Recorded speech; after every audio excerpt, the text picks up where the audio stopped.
اللہ تعالیٰ ان سمیت ہم سب کو اس پر عمل کرنے کی توفیق عطا فرمائے۔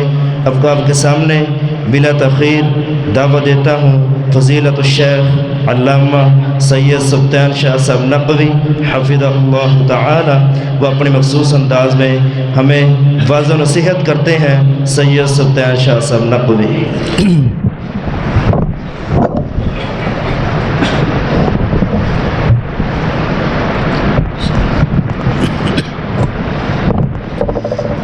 ٹھیک ہے،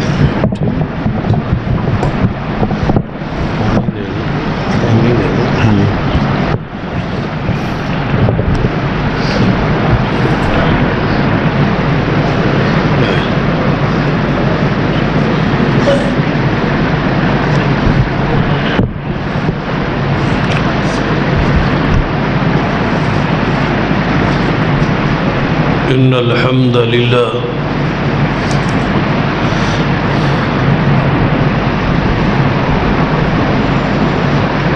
ان الحمد للہ وحدہ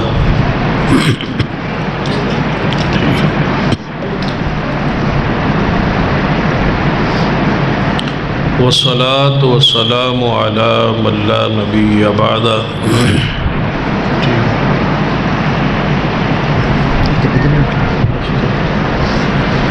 اما بعد فاعوذ باللہ السمیع العلیم من الشیطان الرجیم من حمزہ ونفخہ ونفثہ۔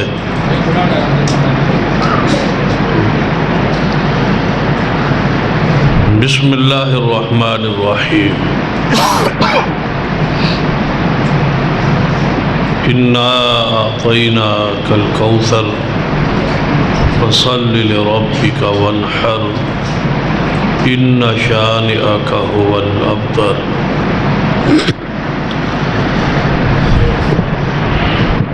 قرآن پاک کی سب سے چھوٹی سورت پڑھی ہے۔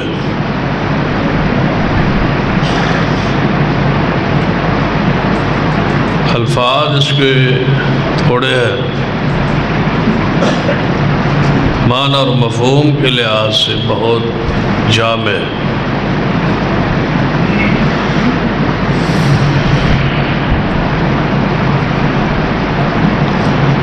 اس سورت کا نزول کا جو سیاق و سباق ہے،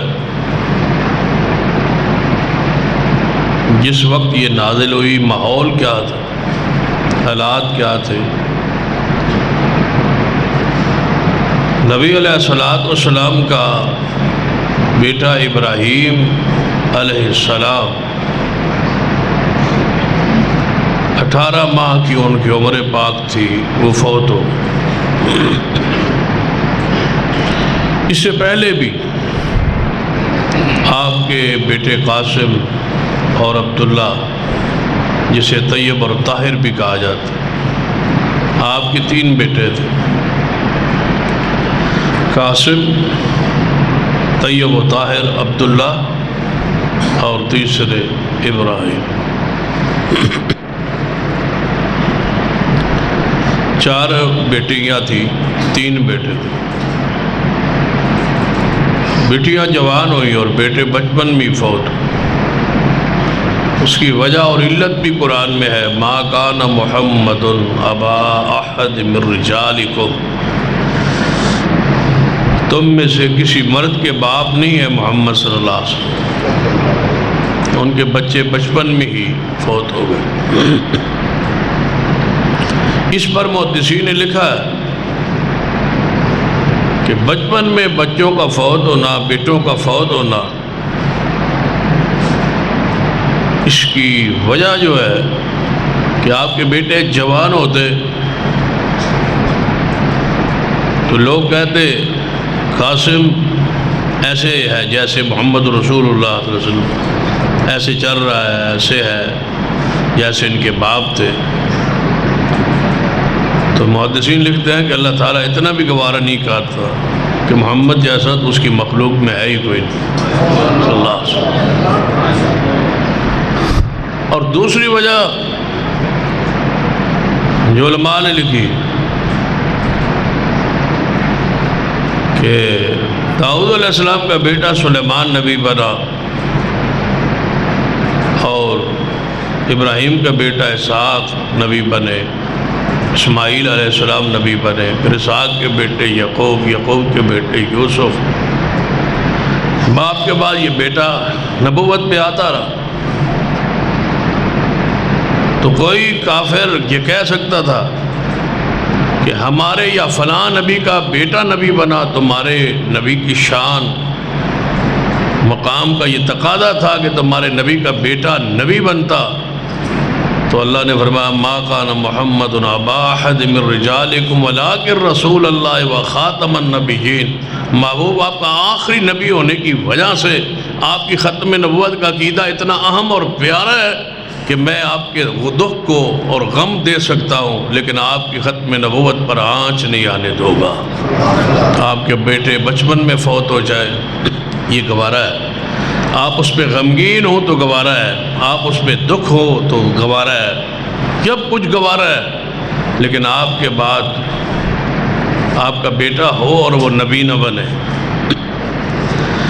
تو پھر کوئی نہ کوئی تنقیص کا پہلو لوگ پیش کر دیں۔ اللہ تعالیٰ نے آپ کو آخری نبی بنایا، اور یہ عقیدہ اتنا اہم ہے نبوت کا، ختم نبوت۔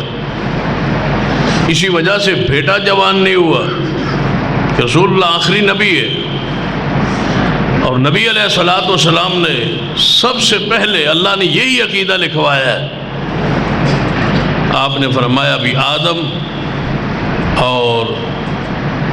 علیہ السلام اپنی مٹی، گارے اور روح کے درمیان تھے، اسی دن سے پہلے اللہ نے مجھے آخری نبی لکھ دیا تھا کہ محمد مصطفیٰ آخری نبی ہوں گے، یعنی آدم پیدا نہیں ہوئے تو اللہ نے صرف یہ نہیں لکھوایا کہ محمد مصطفیٰ نبی ہوں گے، یہ لکھوایا کہ آخری نبی ہوں گے۔ اور قیامت والے دن بھی سارے دنیا جدو سارے انبیاء سے ہٹ کے پریشان ہو کے جواب لے عیسیٰ ابن مریم کے پاس آئے گی تو عیسیٰ ابن مریم فرمائیں گے کہ جاؤ محمد مصطفیٰ کے پاس، آج ان کے علاوہ کوئی نہیں ہے۔ ہر شخصیت نے کوئی نہ کوئی ایسی بات کہی ہوئی ہے جس پر وہ پوچھ سکتا ہے، مواخذہ کر سکتا ہے اور کہہ سکتا ہے کہ آپ نے یہ کیوں کیا۔ آدم علیہ السلام نے کہا تھا نا کہ اگر میں جاؤں گا تو اللہ نے پوچھ لیا کہ آپ نے وہ پھل کیوں کھایا تھا، تو میں جب کیوں رب پوچھے گا تو میں کیا جواب دوں گا۔ ذرا غور کرنا، آدم علیہ السلام کو اللہ نے پھل کھانے سے روکا، آپ نے وہ کھا لیے، اب وہ پیش نہیں ہو رہے اللہ کے سامنے قیامت والے دن کہ اگر اللہ نے پوچھ لیا ایسا کیوں کیا تو کیوں کا جواب کیا ہوگا۔ اور جو کچھ اس نے کہا ہم نے سب کچھ کی مخالفت کی، جب ہم سے پوچھے گا تو ہمارے پاس پھر جواب کیا ہوگا۔ کبھی سوچا ہے آپ؟ آدم علیہ السلام تو جا ہی نہیں رہے وہاں، کیوں کا سوال ہو گیا تو میں کیا جواب دوں گا۔ آپ نے کوئی کیوں کے جوابات تیار کیے ہوئے؟ امی عائشہ فرمایا کرتی تھی یا اللہ حساب آسان ہی کر دینا، اگر تو پوچھنے پہ آیا تو کون پھر جواب دے گا۔ رسول اللہ بھی فرماتے تھے آسان جس کے پاس اللہ پاک کے پاس بندہ جائے اور اللہ تعالیٰ پوچھے اور اس کو معاف کر دے تو یہ صورت بہتر ہے۔ اگر سوال چھڑ گئے اور شروع ہو گئے اور پھر جواب دے کے اور پاک ہو کے جانا بڑا مشکل ہے۔ آدم علیہ السلام جوابی ہے، ابراہیم علیہ السلام کہتے ہیں کہ نہیں میں نہیں جا سکتا، تو نبی علیہ السلام فرمایا جب سارے جواب دیں گے اور عیسیٰ ابن مریم میری طرف بھیجیں گے اور مجھے آگے لوگ کہیں گے اے محمد صلی اللہ علیہ وسلم آپ وہ ہیں جن سے کچھ کہا ہی نہیں جا سکتا کہ آپ نے یہ کیوں کیا، آپ نے وہی کچھ کیا جو کچھ اس نے فرمایا۔ یہ رسول اللہ کان خلقہ القرآن۔ اللہ آپ سے نہیں پوچھے گا کہ آپ نے یہ کام کیوں کیا ہے. اور اس پر ایک باریک بات ہے، اگر توجہ ہے تو سمجھ آ جائے گی. پنجابی صاحب نے ٹائم دیا 12 بجے تک، آپ تیار ہیں نا؟ ماشاءاللہ. نعرہ تکبیر، خوش نعرہ تکبیر، نعرہ اسلام، اللہ تعالی حدیث.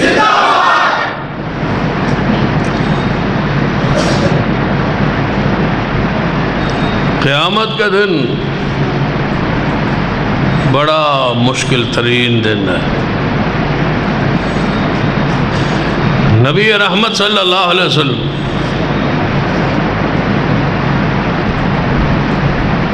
نے ایسی ہستی شخصیت ہے، اور جو اہل الحدیث نہیں ہے اور درس سن رہے ہیں یا آواز جا رہی، وہ ہماری عقیدت پہ ذرا غور کریں. ایک ہستی عرب کی زمین پر محمد مصطفیٰ صلی اللہ علیہ وسلم، جس کو قیامت والے دن رب کیوں نہیں گئے کہ آپ نے ایسا کیوں کیا. وہی کچھ کیا جو کچھ اس نے کہا، اور وہی کچھ فرمایا جو کچھ اس نے فرمایا.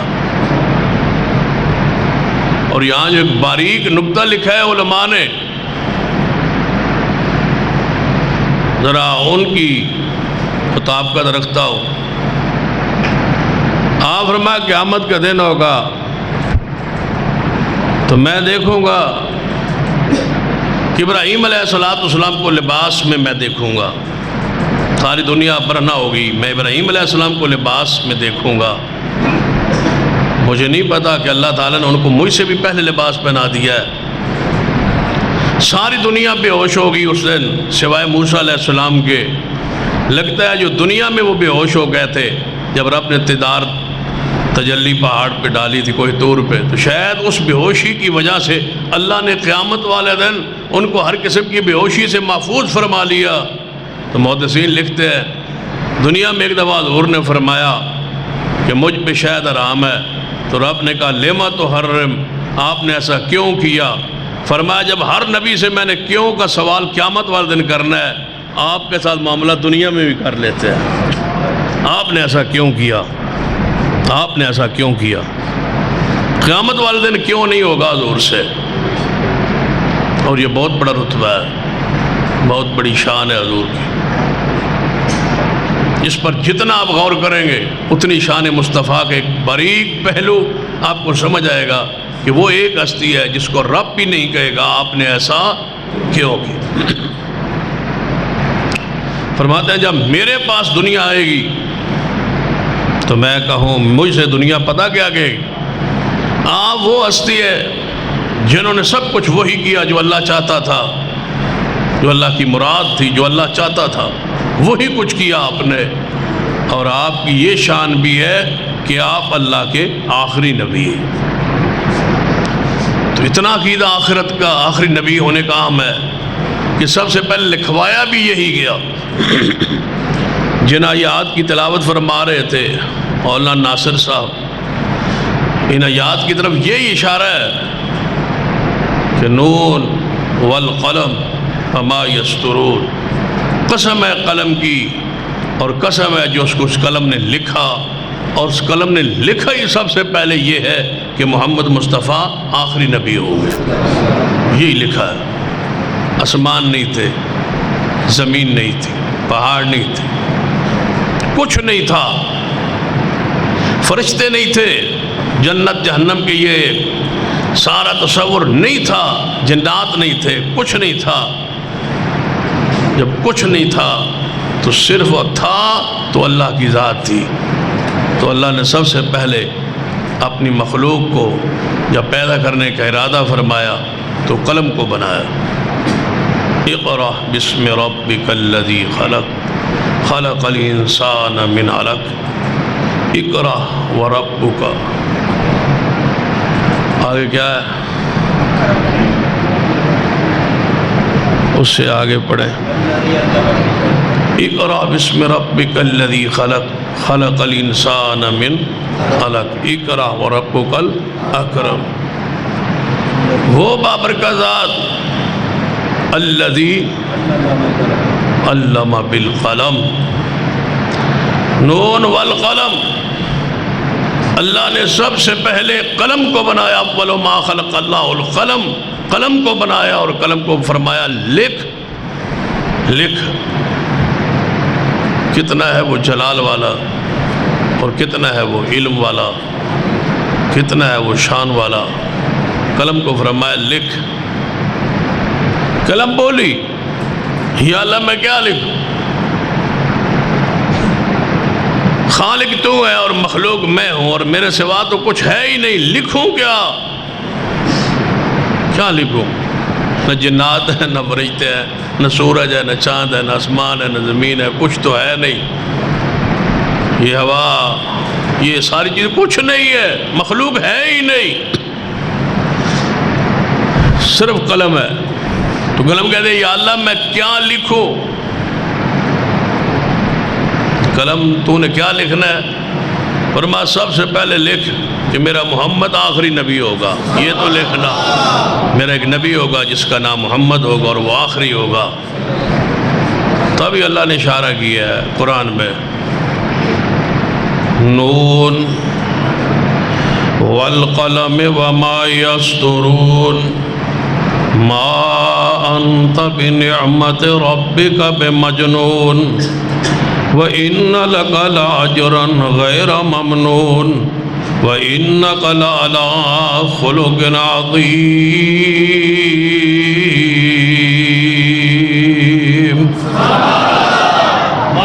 فرمایا محبوب آپ کو یہ کافر دیوانہ کہتے ہیں، پاگل کہتے ہیں، مجنون کہتے ہیں، نعوذ باللہ.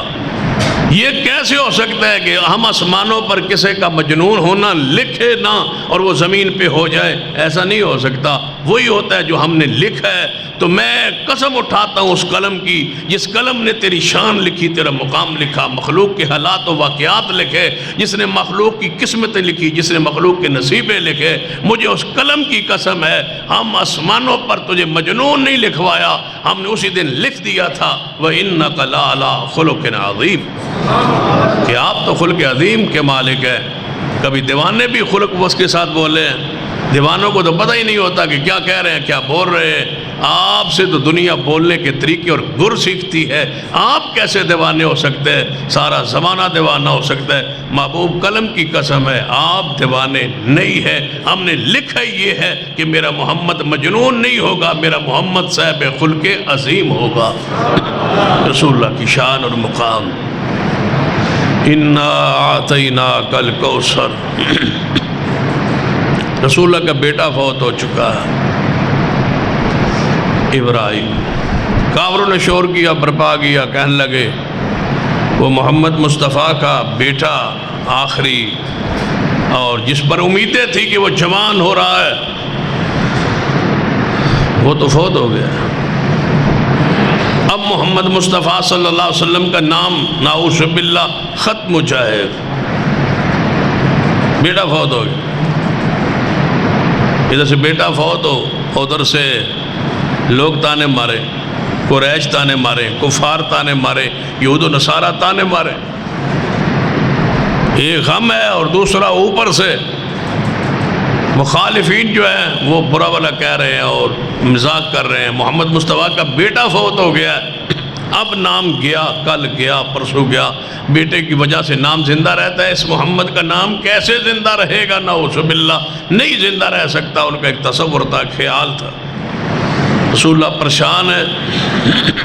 پھر جبریل آئے. ذرا اس ماحول کو دیکھے، سیاق و سباق کو دیکھے، پھر آیت کی اور سورت کی سمجھ آئی. آپ کا بیٹا جو ابراہیم تھا وہ مدینہ سے باہر ایک بستی میں دودھ پیتا تھا، دائی کے پاس تھا. عرب کا رواج تھا.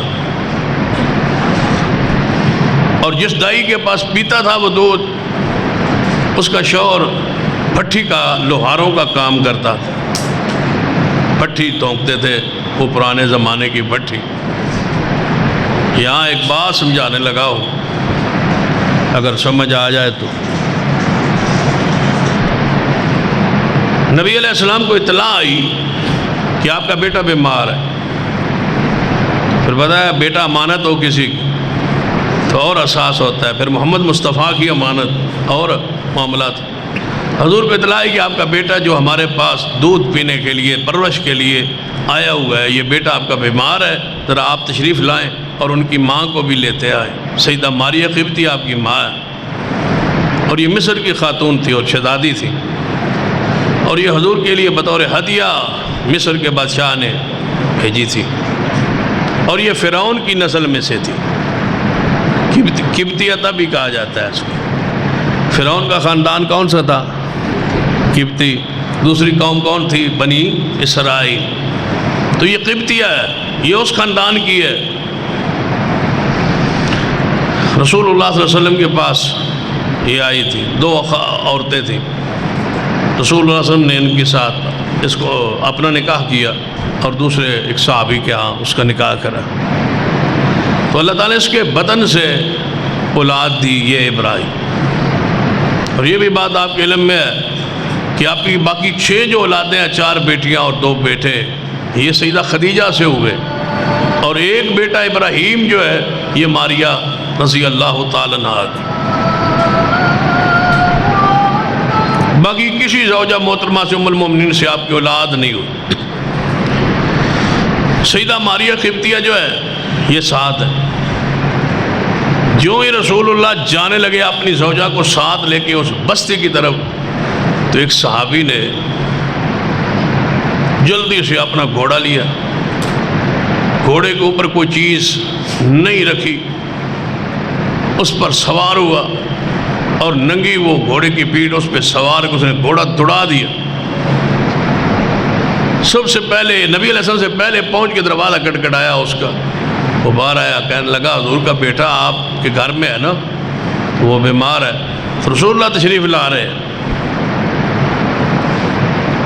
تو اس نے کہا بھائی یہ تو اب میں نے اطلاع بھیجی ہے حضور تشریف لا رہے ہیں، آپ کیوں اتنی جلدی اور تیزی اور گھوڑے پر اس طرح سوار ہو کے آئے؟ فرمایا بھٹی بند کر دیں، گھر کی جو بھٹی ہے اس کو بند کر دیں، اس سے دھواں ہوتا ہے، کہیں رسول اللہ کو تکلیف نہ ہو۔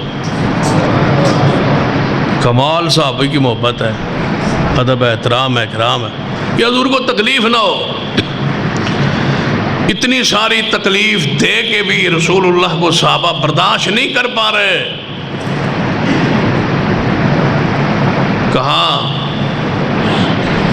یہ تو تکلیف ہے کہ حضور کی آنکھ مبارک میں کہیں دھوئیں کے اثرات نہ جائیں، حضور کو تکلیف نہ ہو۔ ذرا اس سے رک کے بات سنیے۔ نبی علیہ السلام کی بیوی اور ام المومنین سیدہ عائشہ رضی اللہ تعالیٰ عنہا پر جب الزام لگا تھا، سورہ نور پڑھی، یہودیوں نے الزام لگایا تھا، اس دن نبی علیہ السلام جب 1 مہینہ گزر گیا اس تکلیف میں، جب حضور باہر جاتے ہوں گے اور کافر کہتے ہوں اس کی بیوی ایسی ہے، اس کی یہ بات مشہور ہے، بتاؤ حضور علیہ السلام کی حالت کیفیت کیا ہو؟ تکلیف کی انتہا ہے۔ اور رسول اللہ فرما رہے ہیں، صحیح البخاری میں اندر موجود ہے، میرے صحابہ سنو، جس نے مجھے اپنی اہل بیت کے بارے میں تکلیف دی ہے، میں آج محمد مصطفیٰ سے نپٹنے کا فیصلہ کر رہا ہوں، میرا ساتھ دو گے یا نہیں؟ مجھے تکلیف پہنچی ہے، میرے اہل بیت عائشہ کی وجہ سے مجھے تکلیف دی گئی۔ اور آپ کے علم میں ہے کہ گزشتہ ہفتے پورے ملک میں ایک ماحول بنایا کہ ایک شخص ہے جس کا نام اذان الہی،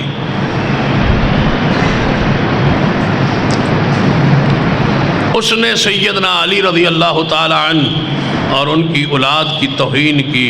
سیدنا موسیٰ قادم جو امام جعفر صادق کے بیٹے ہیں، سیدنا زین العابدین کے یہ ہوتے ہیں، سیدنا حسین ابن علی کے پڑپوتے ہیں، ان کی توہین کی، اس کے خلاف پورا طوفان اٹھنا چاہیے تھا، اس کو گرفتار کر لیا، وہ گرفتار ہے، اور اس کی گرفتاری کی ہم مکمل حمایت کرتے ہیں اور کہتے ہیں کہ اس کو عبرت ناک سزا ہو، اس لیے کہ اس نے سیدنا علی کی وہ توہین کی ہے جو ہمارے لیے برداشت نہیں ہے۔ لیکن یہ توہین اس نے کیوں کی؟ اس کا ایک رافضی کے ساتھ مکالمہ چل رہا، گفتگو چل رہی، اس رافضی نے سیدہ عائشہ ام المومنین عائشہ رضی اللہ تعالیٰ عنہا کی توہین کی، اور جو توہین کی وہ آپ سن نہیں سکتے۔ میں نے بھی وہ نیٹ پر وہ موجود ہے، سننے کے لیے وہ، تاکہ بات بیان کرنے میں مضبوطی ہو، وہی بات ہو جو ہو، بس سننے کے لیے منگوائی ہے، لیکن سن نہیں پایا، ہمت نہیں پڑی، کیونکہ ایک دوست نے بتا دیا تھا کہ اس میں یہ الفاظ ہے، نہیں سن پاؤ۔ امی عائشہ کی خط اتنے غلیظ اور اتنے گندے الفاظ ہیں کہ وہ بندہ یعنی کہ انسان ہو کہہ ہی نہیں سکتا، کسی کافر کے بارے میں بھی، کسی انتہائی برے انسان کے بارے میں بھی، جو الفاظ وہاں امی عائشہ کے بارے میں ہے۔ تو اس بدبخت کو غصہ چڑھا، اس نے حضرت علی کی توہین کر دی۔ ہمارے نزدیک تو امی عائشہ بھی اہل بیت ہیں اور سیدنا علی بھی، دونوں طرف اہل بیت ہیں۔ توہین تو اہل بیت کی ہو رہی ہے۔ ہزار بار کوئی گستاخی اور کفر کرے، سیدہ کائنات کی توہین کرے، لیکن جواب میں شیر خدا کی توہین تو نہیں نہ ہو سکتی، وہ تو ایمان ہے۔ اللہم صلی علی محمد وعلی آل محمد۔ رسول اللہ صلی اللہ علیہ وسلم کو تکلیف صحابہ اتنی برداشت نہیں کرتے، اور میں ایک بات آج کہی ہے، راستے میں ساتھیوں کہہ رہا تھا، آپ کو بھی کہہ دیتا ہوں، جمعے پر بھی یہ بات کی ہے کہ ابو جہل نے کتنی تکلیف دی ہے فاطمہ الزہرا کو۔ ابو جہل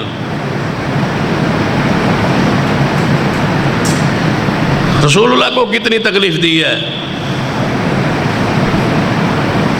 ابو جہل نے توہین کی ہے رسول اللہ کی، گستاخی کی ہے، گندی اوجری پھینکی ہے، حضور علیہ السلام کے گلے میں کپڑا ڈال کے آپ کو گھسیٹا گیا ہے، بے شمار واقعات موجود ہے، لیکن ابو جہل کا کوئی رد کرنے کے لیے تیار نہیں ہے، اور کوئی رد نہیں کرتا، اور کوئی اس کا اس انداز میں، گندے انداز میں اس کا ذکر نہیں کرتا، یہ کہتے ابو جہل ہے۔ لیکن کمال ہے ان بدبختوں پر، تف ہے ان لوگوں پر۔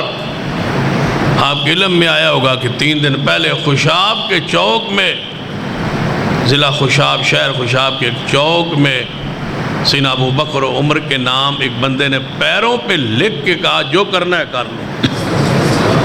یہ 3 دن کی بات، یہ حالات ہوا گیا تھا۔ میں حیران ہوں، نمرود نے گستاخی کی ہے ابراہیم علیہ السلام، فرعون نے توہین کی ہے موسیٰ علیہ السلام،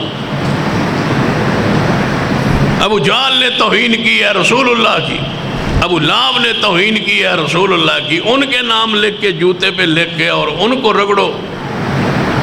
تم نے کافروں کو چھوڑ دیا اور صدیق کو پکڑ لیا ہے۔ سیدنا عمر عثمان عقیدہ ہستیوں پر باس کر رہے ہو اور گندے لوگوں کو چھوڑ رہے ہو۔ بہت غصہ نکالنا ہے تو ابو جہل پر نکالو، صحابہ پر، حضور کے ساتھیوں پر، حضور کے ازواج پر، امہات المومنین پر۔ اور سیدہ کا جب وہ مجھے قول یاد آتا ہے نا، آپ کا ایمان، ہمارا تو ایمان تازہ ہوتا ہے اس جملے سے۔ امی عائشہ رضی اللہ تعالیٰ عنہ سے ایک بندہ آیا، دوڑا آیا، دروازہ کٹکھٹایا، تو کہتا اماں جی فلاں جو بندہ ہے نا، فلاں کا بیٹا، وہ کہتا ہے عائشہ کو میں ماں نہیں سمجھتا، امی عائشہ سے یہ واقعہ پیش ہے، فلاں بندہ ہے وہ کہتا ہے کہ میں عائشہ کو ماں نہیں سمجھتا، تو امی عائشہ نے فرمایا پھر ٹھیک ہے، پھر تو مجھے کیوں بتانے آیا ہے؟ کہا مجھے بڑی بات ہے، بڑا غصہ ہے۔ وہ کہتا ہے عائشہ میری ماں نہیں ہے۔ فرمایا اس نے سچ کہا ہے نا، اس نے تو سچ کہا ہے میں مومنوں کی ماں ہوں، اس نے سچ کہا ہے میں مومنوں کی ماں ہوں، اللہ کی قسم میں کسی کافر کی ماں نہیں ہوں۔ النبی اولیٰ بالمؤمنین من انفسہم وازواجہ امہاتہم۔ تقریریں کیا کریں بھائی، تقریریں کیا کریں، تقریریں کیا ہوں، جلسے دروس پروگرام، ہم سارے زندہ ہیں، موجود ہیں، سب کچھ ہمارے پاس موجود ہے، لیکن ہم کچھ کر نہیں سکتے۔ اب آپ کے سامنے سیدنا عمر ابو بکر کے نام کی یہ کیفیت ہو تو پھر ہم کچھ نہیں کر سکتے، پھر کیا رہ گیا ہمارے پاس؟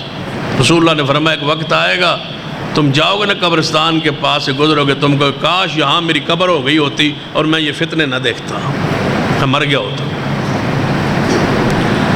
جب بندہ اس طرح کیفیت میں جاتا ہے، جب سیدہ مریم نے خود تب ہی تو کہا تھا، جب خبر آئی نا کہ آپ کے ہاں بیٹا ہوگا، تو مریم نے تو گناہ کیا نہیں تھا، گناہ کا سوچا بھی نہیں تھا۔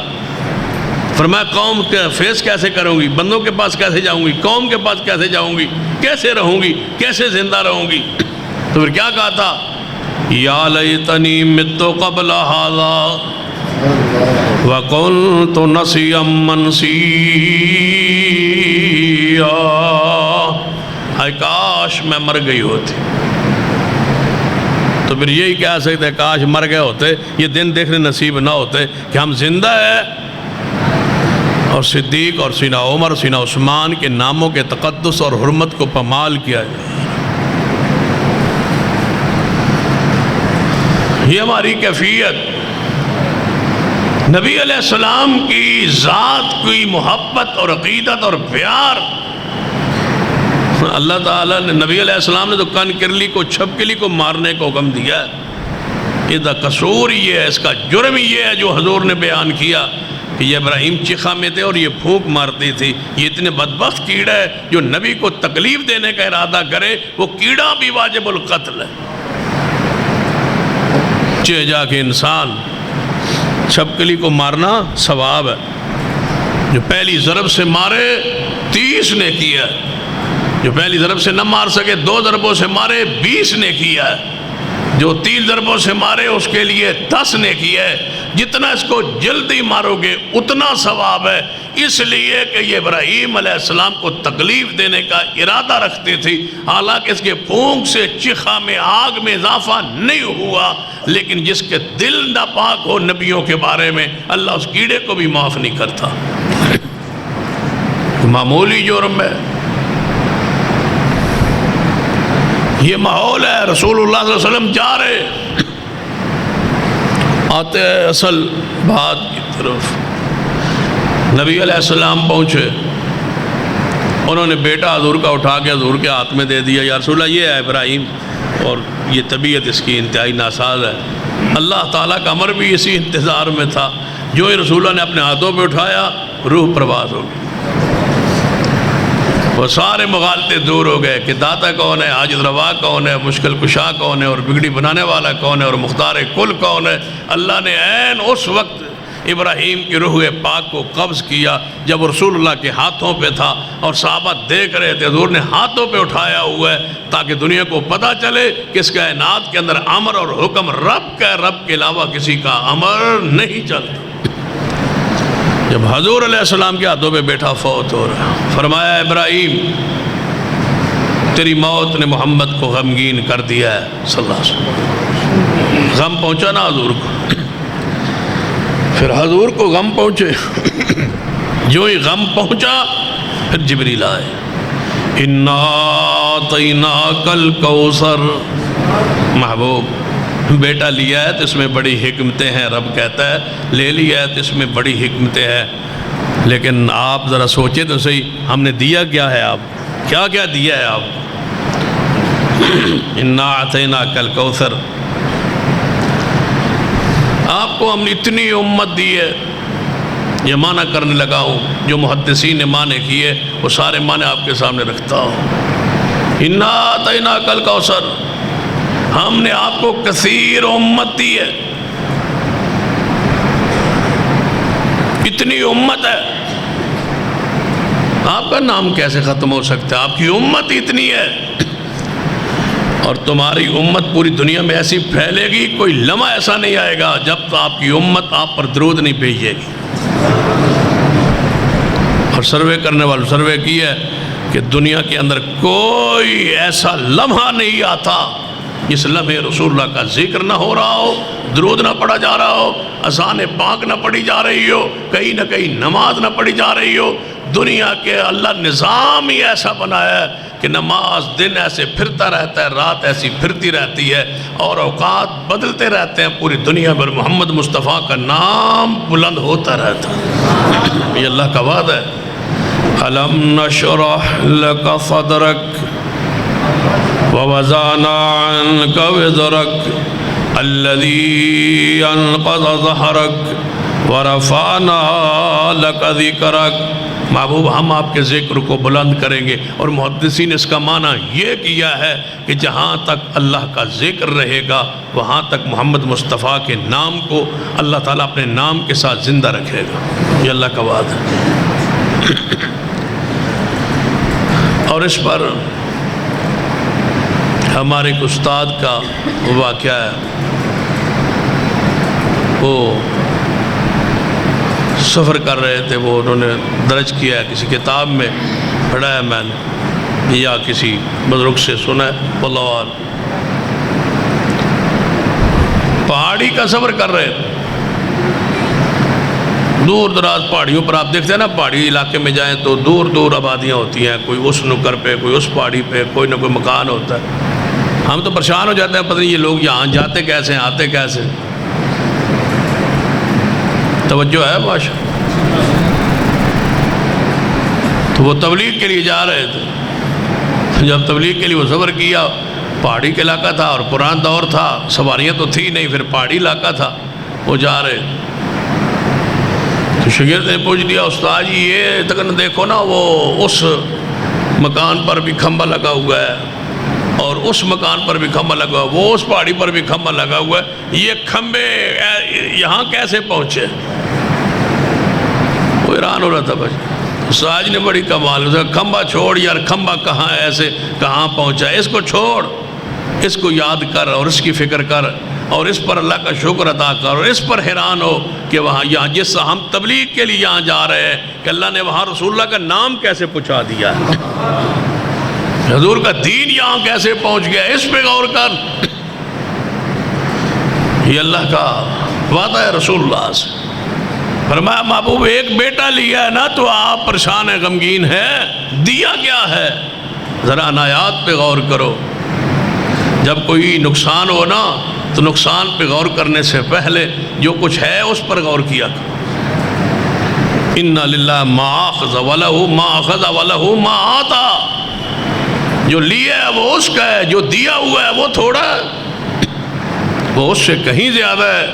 اس پر افسوس کرتے، اس پر الحمدللہ کیوں نہیں کہتے؟ کیا فرمایا؟ اِنَّا أَعْطَيْنَاكَ الْكَوْثَرَ، ہم نے آپ کو کثیر امت دی.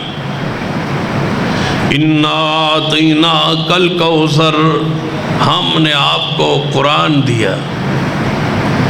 اِنَّا أَعْطَيْنَاكَ الْكَوْثَرَ، اے محبوب جی ہم نے آپ کو بہت سارے کثیر یعنی معجزات بخشے. اِنَّا أَعْطَيْنَاكَ الْكَوْثَرَ، ہم نے آپ کو ساقی کوثر بنایا.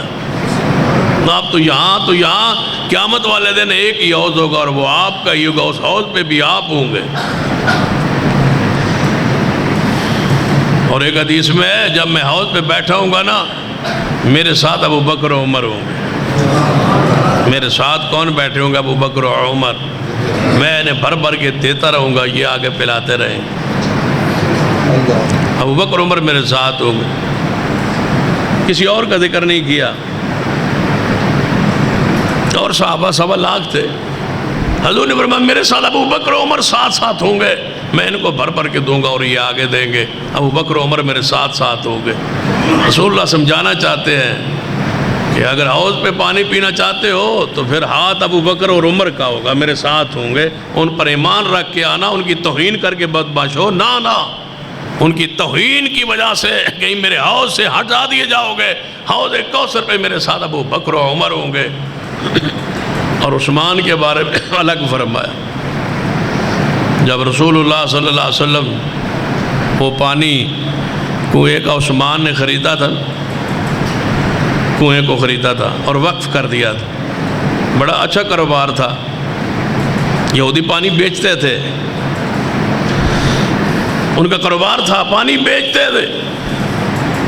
سیدنا عثمان نے کنواں خریدا اور کنواں خرید کے قبضہ لے کے اس کا پانی پیالے میں بھر کے رسول اللہ کے پاس تشریف لے آئے اور فرمایا محبوب جی وہ یہودیوں سے میں نے کنواں خرید لیا.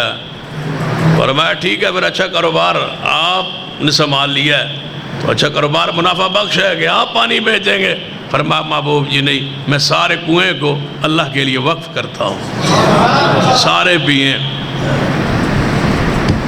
تو پھر مجھے کہنے کا حق ہے مدینے میں پانی پینے کے لیے اور کوئی کنواں نہیں تھا سوائے عثمان کے کنویں کے. اور اہل بیت نے جتنا بھی مدینے میں پانی پیے وہ عثمان کے کنویں سے پانی پیے. حیا نہیں آئی اس کا نام لکھ رہے ہو پیروں پر. اتنا تو بندہ خیال کر لیتا ہے کہ وہ اہل بیت کے کتنے خادم تھے، اہل بیت سے کتنی محبت کرتے تھے اور پیار کرتے تھے. اہل بیت کو کھلاتے تھے، پلاتے تھے، ان کی خدمت کرتے تھے. محسنین کو بندہ معاف کر دیتا. سیدنا عثمان پیالہ وہ پار کے نہ لائے پانی. یا رسول اللہ صلی اللہ علیہ وسلم یہ ہے وہ کنویں کا پانی، ذرا آپ پی لیں اور دعا بھی فرما دیں. تو نبی علیہ السلام فرمایا ٹھیک ہے. آپ نے وہ پانی پکڑا تو عثمان نے ہاتھ پیچھے کر لی، پیالہ پیچھے کر لیا، ہاتھ بھی پیچھے کر لی. آپ نے فرمایا عثمان کیا ہوا؟ فرمایا ایسے تو نہیں نہ پلاؤں گا، ہاتھ میرے ہی رہیں گے. آپ اپنے ہاتھ میں نہ پکڑے نا، میرے ہاتھ میں رہیں گے. یہ پیالہ میں پکڑوں گا اور پئیں گے آپ. میرے ہاتھ میں یہ پیالہ رہنے دیں، میں آپ کو پلاتا ہوں. آپ نے پھر پانی پیا عثمان کے ہاتھوں سے. فرمایا عثمان پھر ایک دن آئے گا نا ہم حوض پہ ہوں گے. اِنَّا أَعْطَيْنَاكَ الْكَوْثَرَ، ہم حوض کوثر پہ ہوں گے. پھر عثمان میرے ساتھ ابو بکر عمر ہوں گے اور پھر تو آئے گا نا تو میں پیالہ جب پکڑوں گا، پانی کا پیالہ حوض سے بھروں گا، پھر اس کو بھر کے آپ کو دوں گا. آپ ہاتھ آگے کریں، میں ایسے ہی پیچھے کروں گا جیسے آپ نے پیچھے کیا ہے.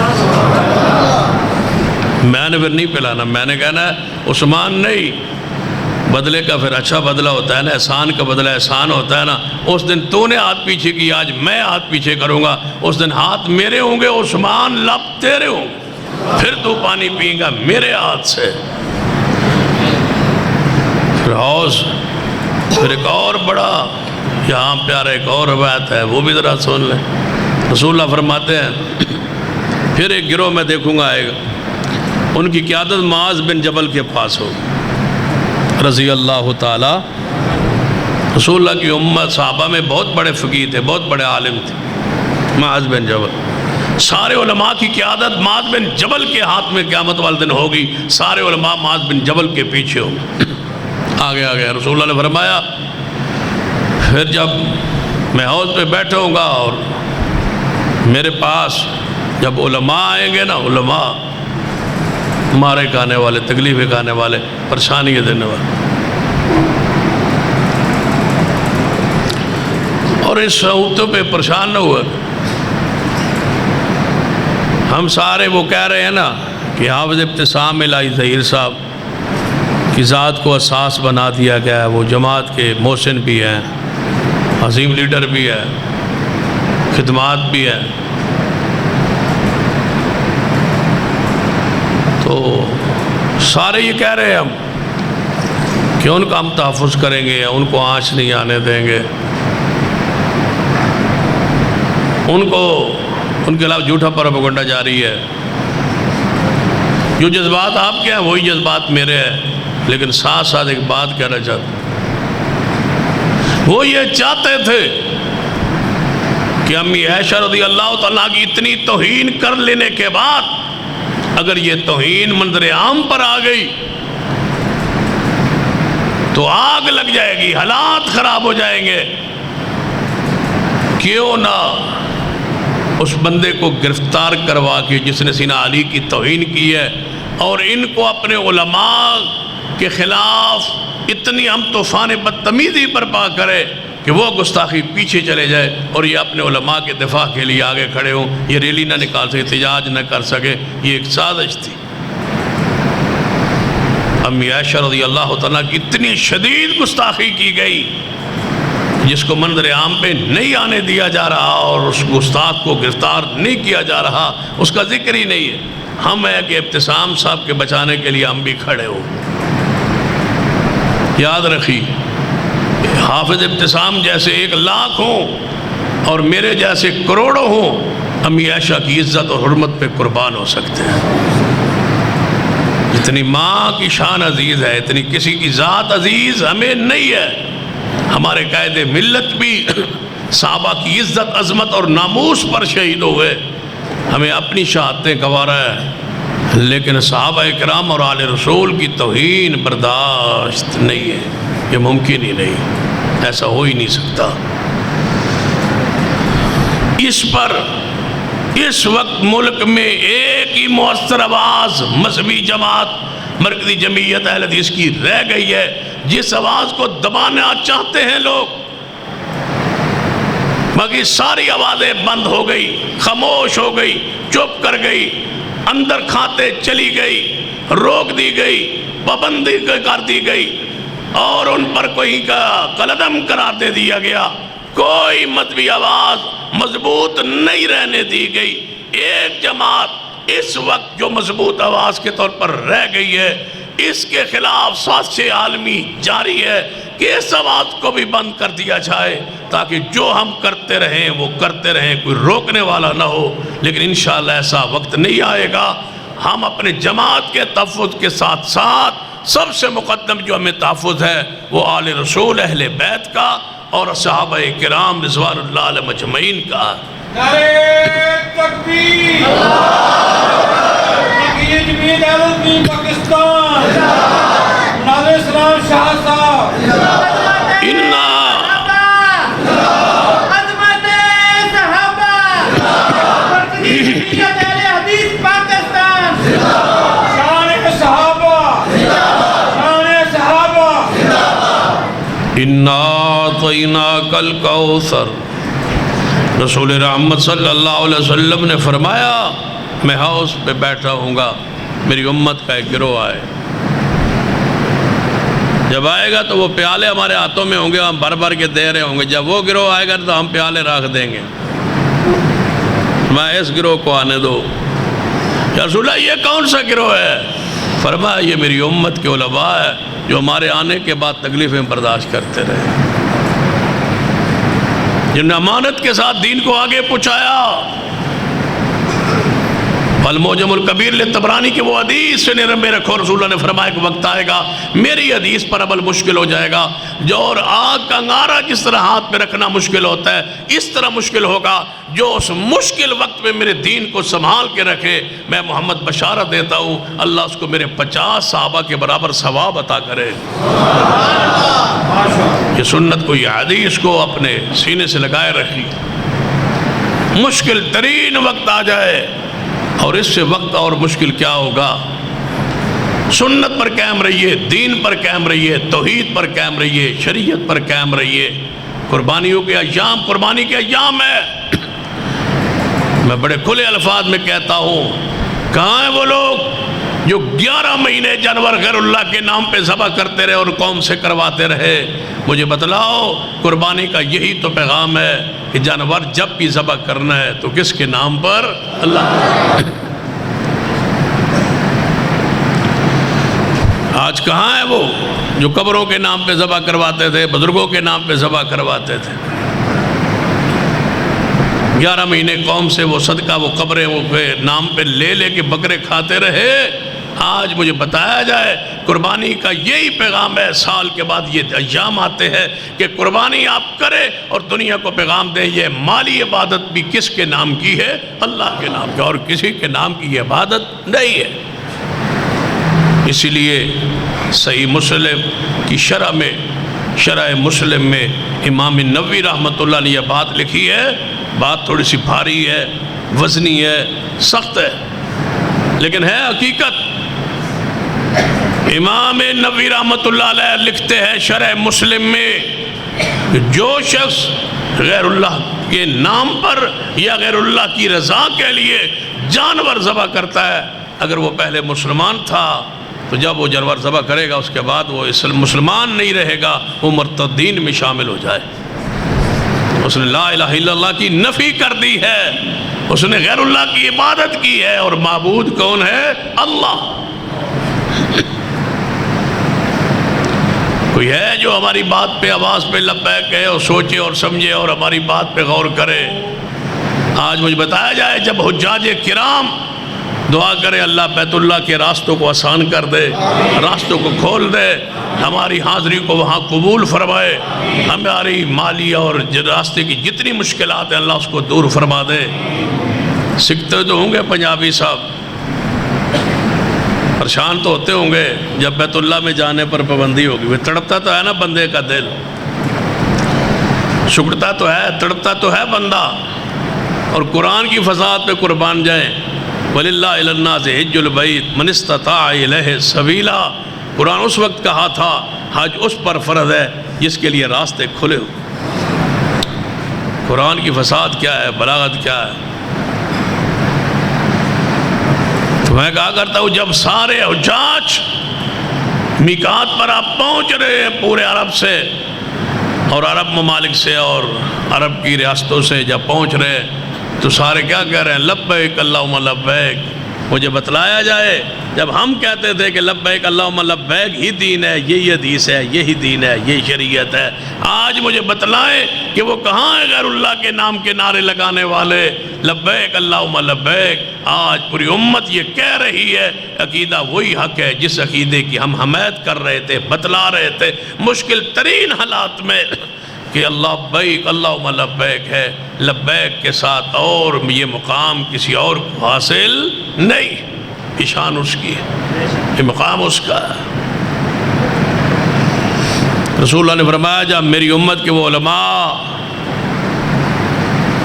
کے لیے گزارش کروں گا کہ رتبے کو، مقام کو، شان کو پہچانیے. کتنا رتبہ ہے آپ کا، کتنی شان ہے آپ کی. اگر اس مقام اور سٹیٹس کو ہم قائم رکھیں تو حیثیت پہ غور کریں. رسول اللہ فرماتے ہیں جب میں حوض پہ بیٹھا ہوں گا نا تو پھر میری امت کے علماء آئیں گے تو میں دیکھوں گا تو فرمایا یہ تو میری امت کے علماء ہیں. فرمایا آپ نے فرمایا پھر میں پیالے رکھ دوں گا. فرمایا آگے آ جاؤ، ان کو میں نے پیالوں سے نہیں پلانا، ان کو میں نے اپنے ہاتھ سے پلانا ہے. یہ تکلیفیں برداشت کرتے رہے، یہ دکھ برداشت کرتے رہے.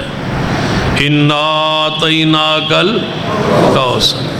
محبوب رتبہ اتنا دیا ہے، شان اتنی دی ہے. بیٹے پہ غم تو ہے لیکن محبوب شان پہ، مقام پہ، درجات پر غور کریں کتنا دیا ہے ہم نے آپ کو. جب اتنا دیا ہے تو پھر آپ کا حق کیا ہے؟ ہم شان دیتے رہے.